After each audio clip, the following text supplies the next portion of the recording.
और देखिए, ज्ञानदेव आहूजा के खिलाफ इस वक्त कारण बताओ नोटिस जो है वो भी जारी कर दिया गया है। बीजेपी ने प्राथमिक सदस्यता से निलंबित कर दिया है ज्ञानदेव आहूजा को। बीजेपी के नेता ज्ञानदेव आहूजा, जिन्होंने पूरे मंदिर को गंगा जल से शुद्धिकरण किया, और शुद्धिकरण क्यों किया गया? क्योंकि टीकाराम जूली जो है वो मंदिर आते हैं, राम मंदिर आते हैं, और वहां पर वो पूजा अर्चना कर रहे थे। उसके बाद शुद्धिकरण कर दिया, और उसके बाद देखिए अब बीजेपी की तरफ से क्या कुछ कार्रवाई हुई है। प्राथमिक सदस्यता से निलंबित फिलहाल कर दिया गया है। पार्टी ने ज्ञानदेव आहूजा के बयान से भी किनारा कर लिया है। पार्टी इस तरह के बयान का समर्थन नहीं करती, ये बीजेपी ने कहा।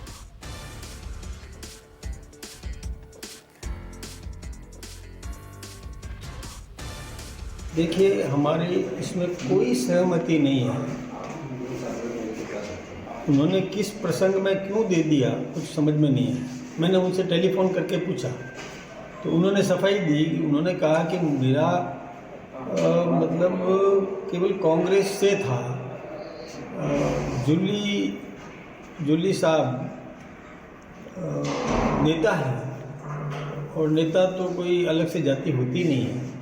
इसलिए मैंने तो केवल उनको कि उन्होंने ये सब इनका विरोध किया था, ऐसा किया था राम सेतु का वगैरह का, इसलिए मैंने बोल दिया। मैंने कहा गलत बात है, मैं कभी इसमें सहमत नहीं हूँ। हमारी पार्टी कभी भी ऐसी बातों पर विश्वास नहीं करती। तो जाति और धर्म से इतर सभी समुदाय के लोगों ने इस पूरी घटना का समर्थन किया है कि आखिर ये क्या हो रहा है। जिस तरीके से निलंबन किया गया है वो उसका भी समर्थन किया जा रहा है। लेकिन इस वक्त केजे श्रीवत्सन हमारे साथ जुड़ गए हैं, हमारे संवाददाता। केजे, ये जिस तरह की घटना सामने आई है, इससे पहले भी टीकाराम जूली कई बार मंदिर में आए होंगे, पूजा अर्चना की होंगी, लेकिन ज्ञानदेव जी का जो ये चाल चरित्र चेहरा नजर आया, ये इससे पहले नजर आया, या फिर इस तरह इस वक्त जो देश में माहौल बना हुआ है उसको लेकर इस तरह का कृत्य उन्होंने किया है?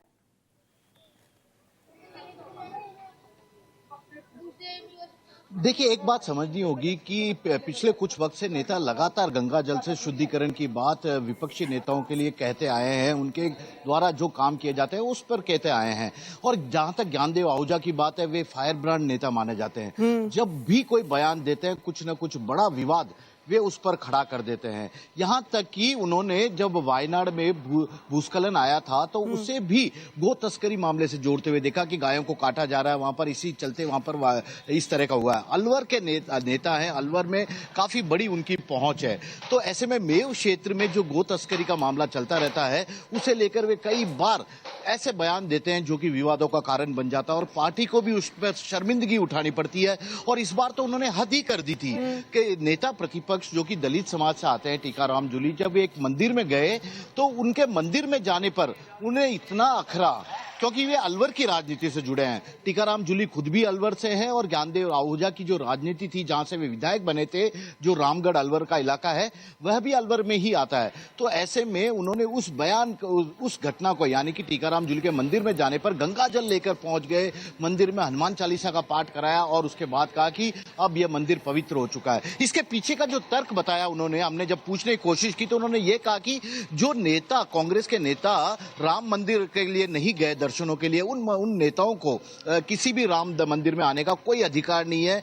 उनके आने से मंदिर अपवित्र हो गया है, और इसीलिए वे गंगा जल से शुद्धिकरण कर रहे हैं। तो कुल मिलाकर बीजेपी ने अब उनके इस बयान को और उनके इस कृत्य को काफी गंभीर माना है, और उन्हें 3 दिन का नोटिस, कारण बताओ नोटिस जारी किया है। पार्टी की प्राथमिक सदस्यता से निलंबित कर दिया, और बीजेपी के नेता अब शायद इस पूरे मुद्दे पर ज्ञानदेव आहूजा के बयान से किनारा भी करने लगे, क्योंकि उन्हें लगता है कि शायद ये समाज में अस्पृश्यता, यानी कि छुआछूत की जो खत्म करने की कोशिश की जा रही है, या कोशिश के पहल जो हुई थी, उसमें कहीं ना कहीं बाधा बन सकता है। और यही कारण है कि उन्हें कारण बताओ नोटिस जारी कर दिया गया है, और पार्टी की प्राथमिक सदस्यता से भी निलंबित करते हुए एक बड़ा संकेत देने की कोशिश की गई है ऐसे नेताओं को जो कि इस तरह के काम करके पार्टी को भी कई बार मुश्किलों में डाल देते हैं। लेकिन श्रीवत्सन, जैसे आप बता रहे हैं कि विवादों से गहरा नाता रहा है, 2017 में हम अभी देख रहे थे कि उन्होंने जो भूस्खलन वायनाड में आया उसको गायों की तस्करी से जोड़ दिया, और यहां तक कह दिया कि उनको मौत के घाट उतार देना चाहिए,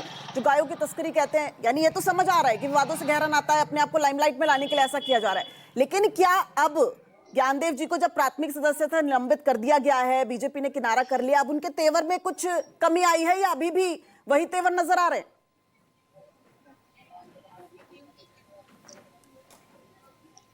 जी देखिए, जब वे विधायक थे 2013 से 2018 तक, तो उस दौरान वसुंधरा राजे की सरकार थी। उस दौरान भी उन्होंने कई सारे ऐसे बयान दिए जिससे सरकार की किरकिरी हुई थी और यही कारण था कि पार्टी ने उन्हें अगली बार टिकट ही नहीं दिया, रिपीट ही नहीं किया।